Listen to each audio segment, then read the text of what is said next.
everybody? How's everybody doing? Welcome to Lama Talk. We're here today with Robert Paul Perez III. He's a U.S. national and state champion, you guys. And he's at the age of 11 years old. So, hey, welcome, man. I'm glad to have you here. So tell me a little bit about yourself. When did you start practicing wrestling? I started when I was 4 years old. 4 years old? Oh, man. 4 years old. And then? And then I was wrestling, and then I was doing jiu-jitsu, and I was doing a little bit of judo, and then I went back to wrestling. At 4 years old. At 4 years old. Man, most of my kids that I have here at 4 years old, they still have Pampers. So you started doing that you didn't have Pampers before, no? Okay, good, man. 4 years old. And now you're a state and U.S. champion. That's amazing. 11 years old. Now, how does that come into play? I mean, your dad was a wrestler? Yeah, my dad, my uncles, my grandpa, like all my family was wrestling. Wow. So that's when you see the logo, you see American-born grappler. You're pretty much, that's what it is. You were born into it. Man, that's amazing. And you have a gym in your house. I saw some of your pictures. You'll see some of the pictures come up into the screen. He's got his own gym, man. You're slamming bags. You're doing stuff. I mean, you're telling me, we're talking about it. You're telling me that you're practicing usually like 5 days a week. And how many hours? Like 3 or 4 hours. So dedication is a big deal to become a champion, right?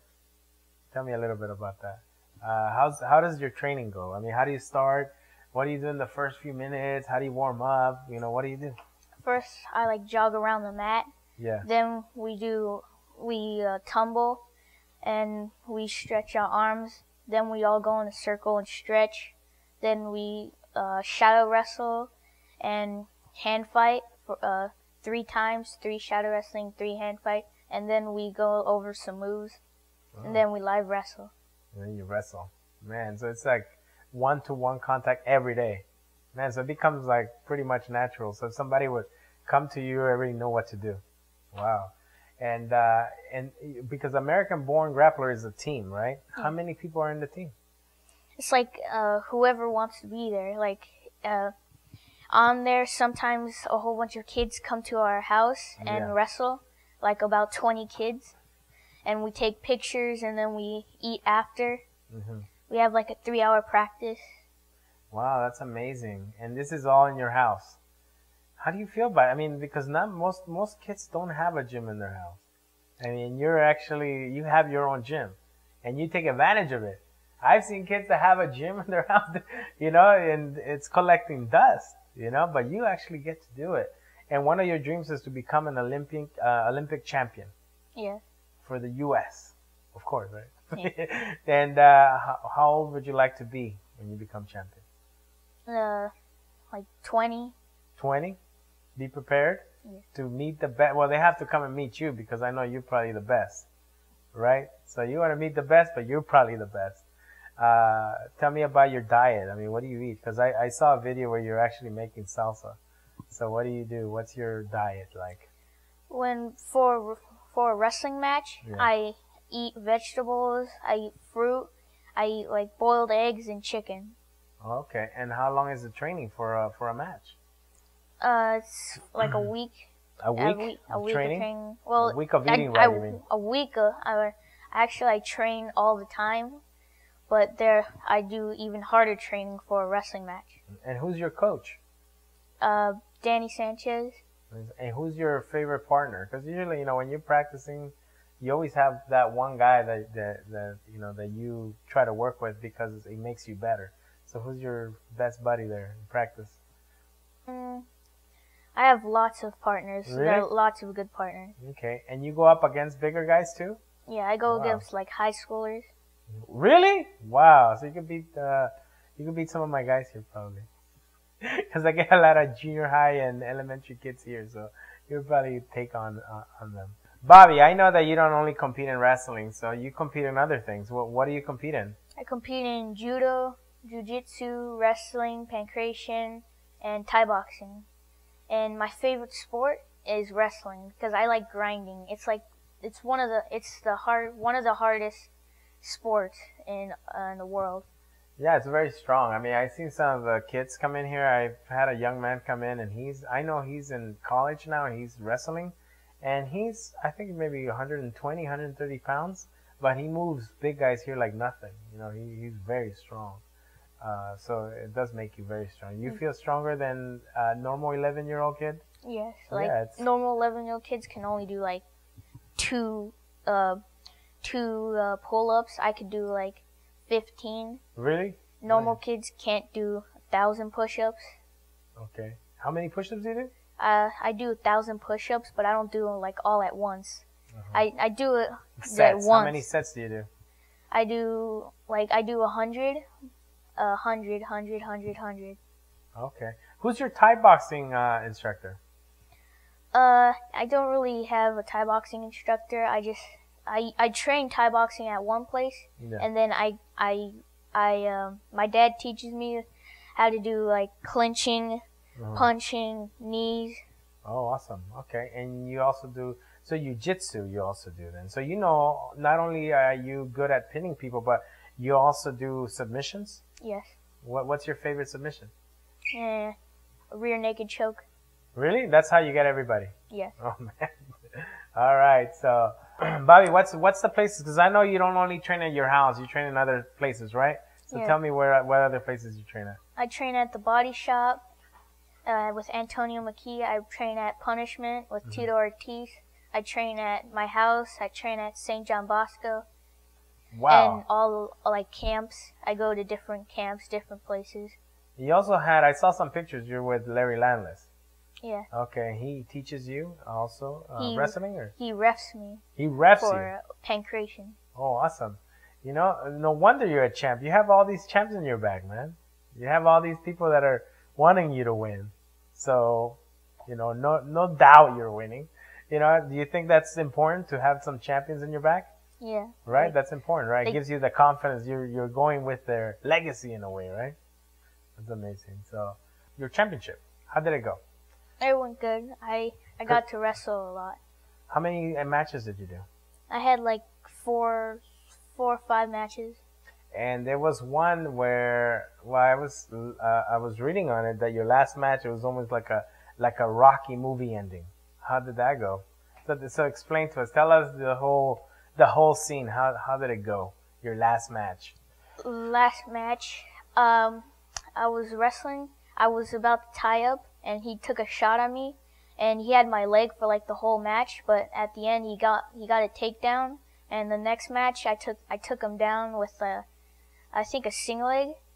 And the third match, and I had him on his back, but we were outside the line, but they didn't count it. But they were still rolling. They should have stopped it and then moved them back into it. It was like 20 seconds. Okay. And how did you end up? That's how you end up winning? No. In the third match, I got more takedowns, and that's how I won by 6 points. With takedowns. How does wrestling work? Because I'm very novice when it comes to wrestling. How does points go? Takedowns are 2 points when you're down, like referee's position. When you get up, that's 1 point. Reversal, that's 2 points. And when you're on your back, and you're on your back for like 3 seconds or 4 seconds, you get like near fall. That's 3 points. Do they stop it when you get to a certain point? Yeah, 15 points. If you do 15, it's done. You won. Yeah. Oh, okay. So you got on your last round, you got your whole 15 points. No. So how many points were there? I had 6, but I should have gotten like 9 because I had him on his back, but they didn't count it. So how was the match? How many points did you end up having at the end, and he had at the end? It was 6-2, or it was 6-2. Wow, and that's just on one round. No, that was the whole round. I know, but you got your points in the last round.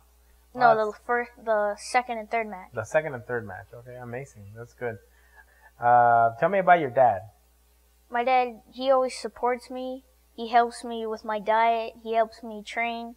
He drives me to like Las Vegas. He gets airport tickets. Okay, he's a big part of everything you do. I saw some of the videos. You guys got to see them. your dad and your mom a big part of what you do, and they're always supporting you. I even saw one of the quotes that you guys would see if you look at his last championship winnings. You know, it almost seems like whatever feeling you have, whether you win, whether you lose, you know, your dad's always in your corner. So this is support. And I would say that some of the kids out there, I mean, it's awesome to have a parent, you know, to be able to support you. And it's great, you know. I know some kids probably don't get the support, but you always have to find that one person that's willing to believe in you. And, you know, in this case, your dad and your parents are the ones that actually believe in you the most. And that's why you're where you're at now. I saw a video about the ice bucket challenge too. Tell me about that. How did that happen? My dad, I did the ice bucket challenge, but my dad didn't record, so I had to do it twice. But the second time, I didn't really feel it because my legs were already numb. The blood's frozen already. Wait, how did you walk there? Yeah, and then there's one, your mom did it too, and then your dad. And you'll see a picture also on the screen, and it's his dad, you know, taking a whole bucket in his chest pretty much, which is pretty cool. You guys got to watch that video. Yeah, it's really amazing. What did you think about that, your dad doing it? It was funny. He's like, yeah? Ah! Yeah, and he did it. Okay, good. Tell me about, also, what do you think about kids practicing martial arts? You think it's a good thing? They should be doing I think it's a good thing because like, it builds up their self-esteem. You have something that's called anti-bully or bully-proof. Yeah. Tell me a little bit about that. Well, kids, when they do martial arts, they have self-esteem, and they know that what they can do, so they walk away from the bullies. Other kids, they have low self-esteem, so they're forced to fight. Oh, got it. Okay. So it's like kind of like you know your strengths, so if anybody's calling you anything, you just kind of wash it off or brush it off, right, in a way. Like, oh, I don't need to. And it's hard. I mean, that requires a lot of discipline when somebody's actually trying to push you or do something to you. I mean, sometimes you're just mad, you know, but I guess sometimes when you're able to do some of these things and you know how to defend yourself, of course, you just walk away, right? How about martial art movies? What's your favorite martial art movies? I like Bruce Lee movies. I like Jackie Chan movies. I like Jet Li movies and Tony Jaa movies. Which is your favorite Tony Jaa movie? I don't really know the names, but I just they're they're funny. I mean, you see the guy; they're always protecting elephants. You know, like every fight, he fights 100 guys because somebody kidnapped his elephant. It's called Unbok. Unbok? Yeah, it's like, I mean, I don't know. The theme of the story for me is, you know, he goes through hell pretty much for his elephant. I don't know. That's like a pet. I don't know. Would you go through hell for your dog? Do you have a dog? Yeah. Would you go through something Tony Jaa would go through for your dog? Yeah. Really? You? I don't know. I'd probably have my dog take him. That's good. Man, that's awesome. Don't forget to find Bobby. Okay, he's an American-born grappler in Instagram, Facebook, Twitter, YouTube, right? Yeah. I see some of your videos. You guys got to check him out. Follow him. He's going to become an Olympic champion when he's 20, right? You want to be 20 years old? Yeah. So he's going to be U.S. Olympic champion, beat the best in the world when he's 20. So you definitely got to follow this kid, okay? All right, man. I want to thank you, Bobby, for coming, man. I appreciate you coming over here this way. And what else can I say? You know, I'm glad an 11-year-old boy is national and also state champion. And he's working his way up to become Olympic champion. Thank you very much for watching, you guys. Have a great day. Okay.